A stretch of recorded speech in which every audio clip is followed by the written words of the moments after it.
welcome to Did I Solve Something? I'm Snacks, the Druid, and today we're talking about the square root of 2.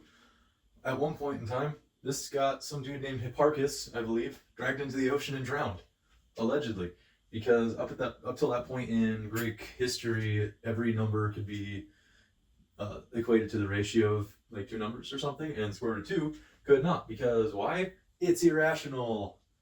Like your mother-in-law. For those of you who don't know what the square root of 2 is, let me write just like a second. I'm gonna fast forward through this part. Let me write like a few of them. Like this is almost half probably, but there's like a few more numbers than this right here. But I'll write it up. So square root of 2 is equal to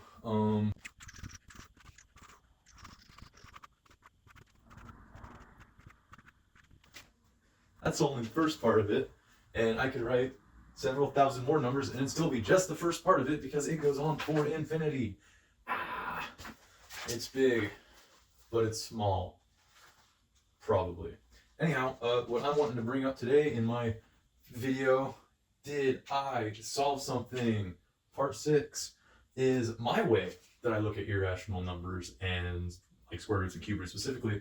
Also pi, tau, Euler's number, Euler, for those who know. If you know, you know. And I'm going to do that now, and we're going to do that by building a table. So say it with me. Table spell. Alright, I cast my table spell, and now we've got a chart. And what you'll see first is you'll see this big string of numbers right here, and these numbers, real quick. Okay, this is how I look at irrational numbers, specifically square roots, cube roots, whatever you want. And I use it as if ones are the decimal point. So what that means is up first. So what do we have for it? It's like 141, 421, 3562, 37309, 504, 880. And so I would go, all right, cool. We start with a 1. And then, okay, that's one set. This falls into the branch of like group theory or set theory. And then what we'll do is we'll count. And so we have 3 digits, 1, 4, and 1. That's 3. We'll put that, and then we're going to sum it together. So 1 plus 4 is 5, plus 1 is 6. And then we keep track of the total digits that have been made. There have been 3, and the total sum that's been had, and that's 6. This column right here is more to do with the position that we reach once we're down at this number. And so because we hit a 1, we go, all right, cool. Well, we go to the next one, but we do it on a new set. And if the next number is a 1, then the next one starts with a 1. It's kind of simple. It follows a base level logic like that. And so 2 is 42.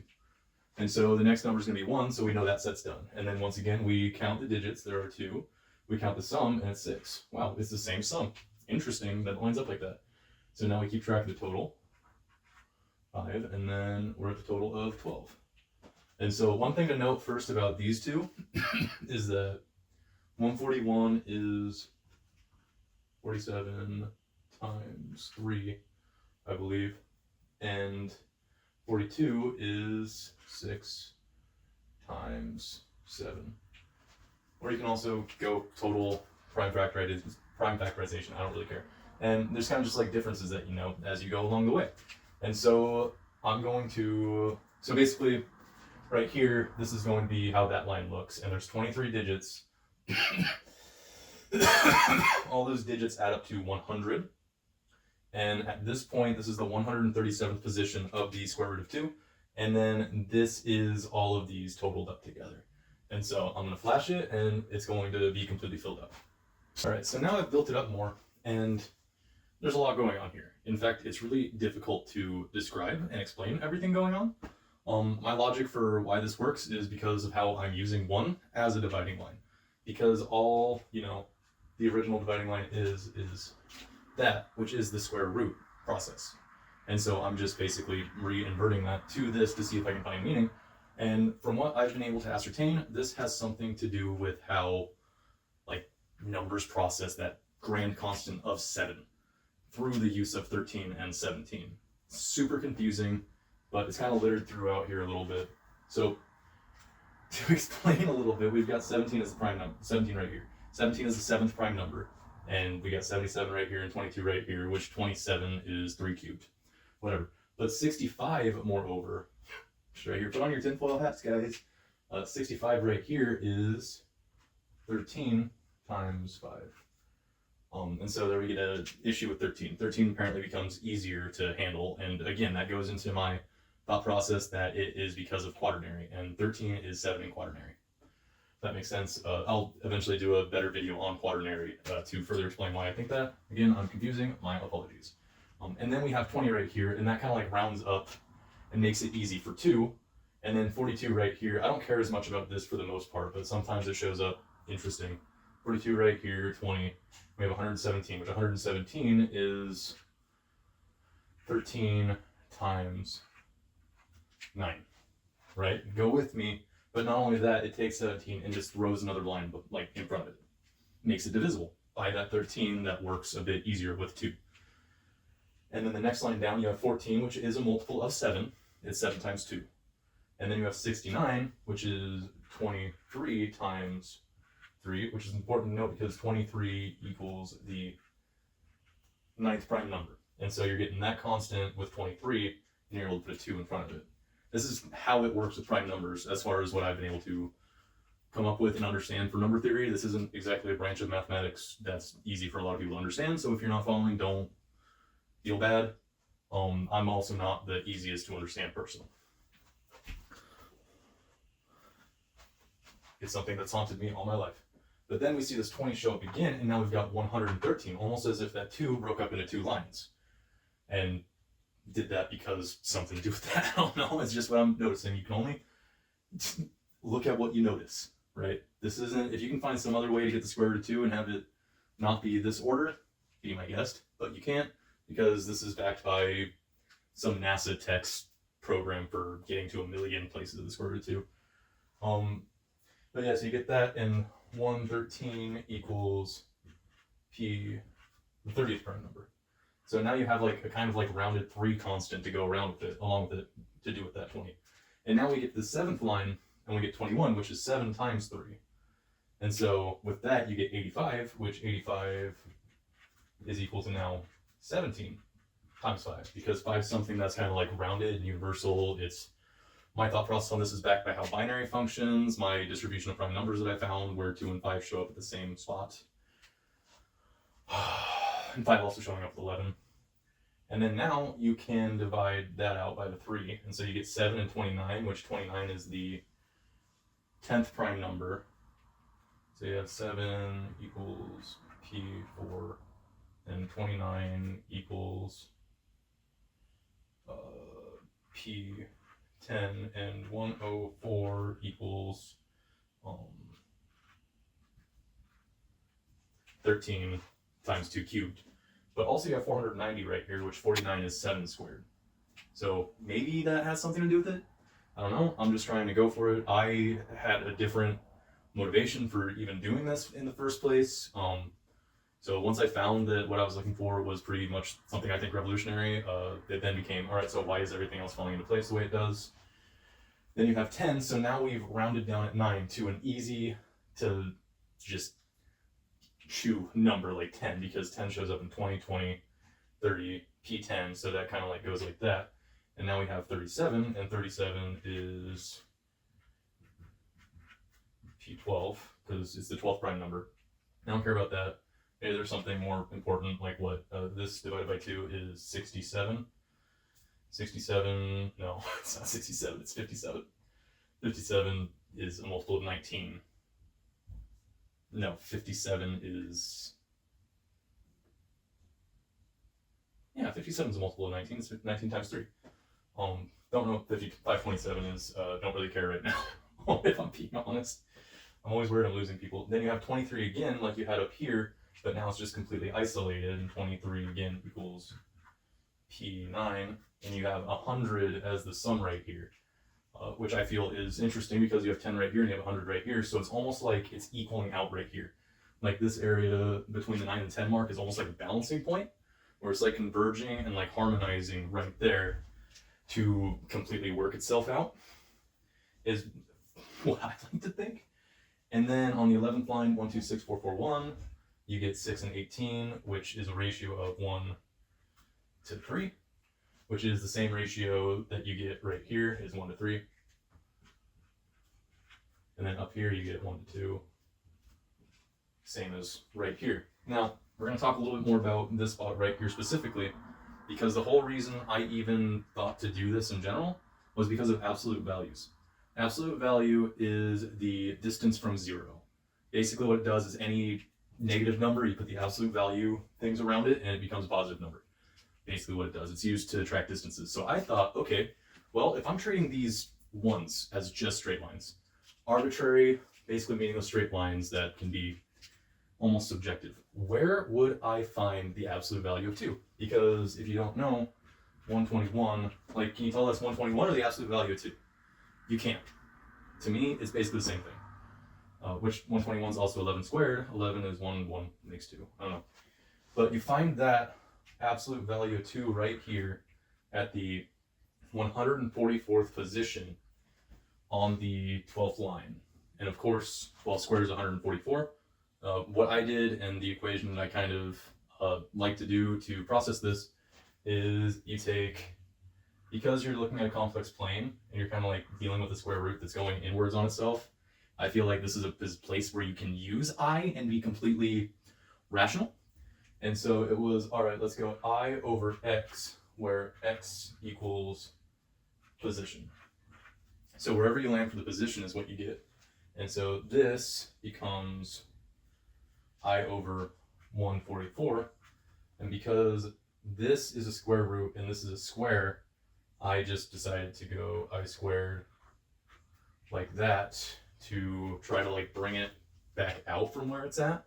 And I squared over the square root of 144 is equal to -1 over 12, which I've heard is like a Riemann thing, is like, it's pretty big in like a lot of math nonsense. And if you really want to get into the Riemann hypothesis, if you put all the lines on the freaking line of symmetry, you're basically looking at 2 to the power of 1 over 2, which is to say the square root of 2 is kind of it, because you have 0.0 and you have 0.1 and a line right in the middle. You're taking 2, applying the power of half to it, and that's the square root. I think, I don't know, I'm not really a calculus guy.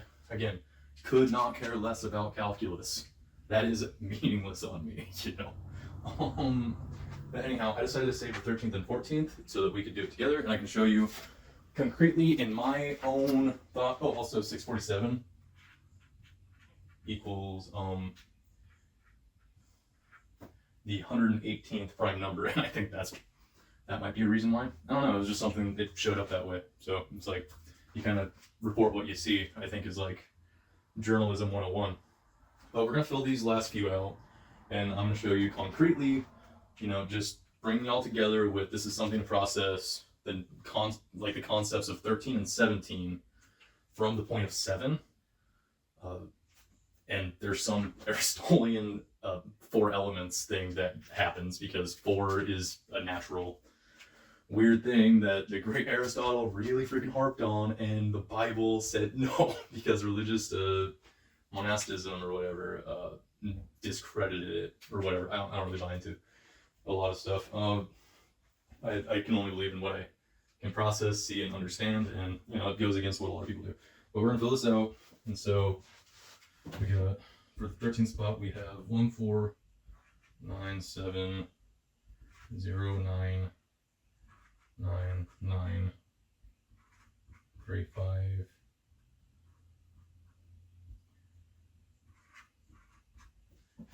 And so now what we do is we count. We count 1, 2, 3, 4, 5, 6, 7, 8, 9, 10, 11, 12, 13.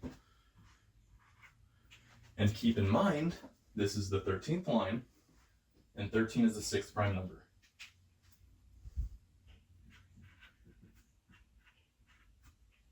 And then we're going to add it up. I already know the answer. It's 68.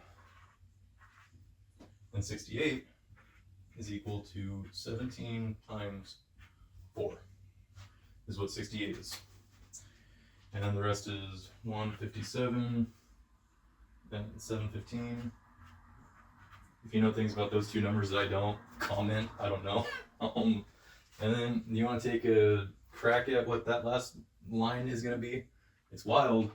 It's a mind-boggling thing. All right.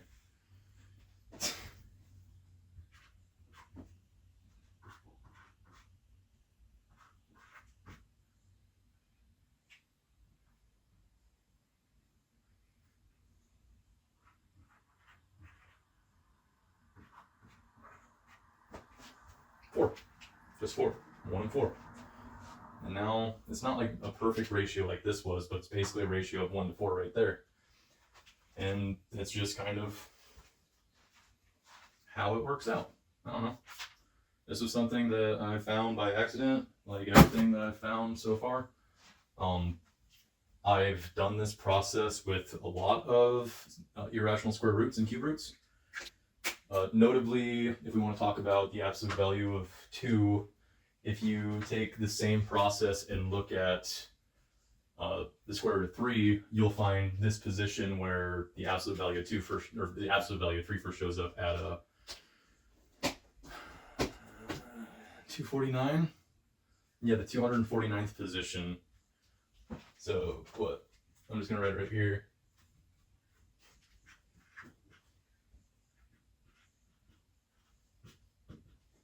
And then when you do it with the square root of 5, you find it at the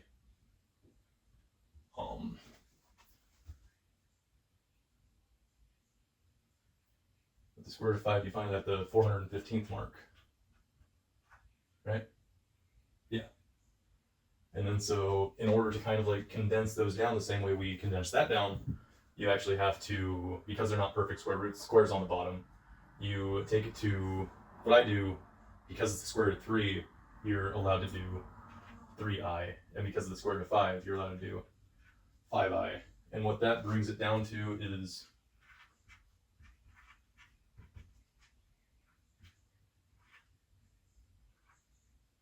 I over 83. And the reason I think that's important is if you take into account this negative 1 over 12, you've got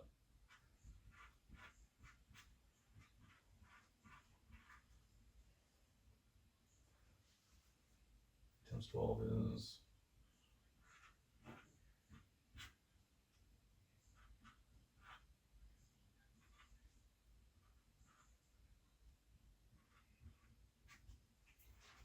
you get 0.08333. I don't know, 83 is the 23rd prime number. Then there's something similar with the square root of 7. Sorry, I'm kind of like losing steam right now. Like I made all these videos and like over the last few days because I'm trying to put them all out at the same time. But yeah, I should have one more video coming out. If you're interested, if you're genuinely watching and you're like, this is wild, I would have never thought to look at numbers this way. This could be something interesting, maybe of note. Maybe it's the next level of AI. Maybe it's the next level of whatever. Because I've got a lot of stuff that I am not comfortable just putting out into the internet yet.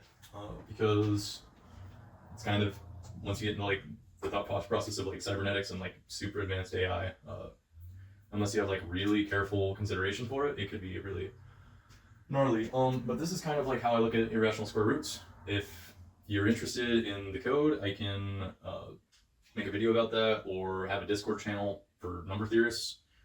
Feel free to comment. Please be positive and polite. Like my videos if you liked them. Sorry, they're kind of long-winded and I'm not really an easy to understand person. But yeah, this is something new. I'm proud of what I did. I think it's cool. This kind of stuff interests me and that's why I'm making this content. But thank you for watching if you're still there.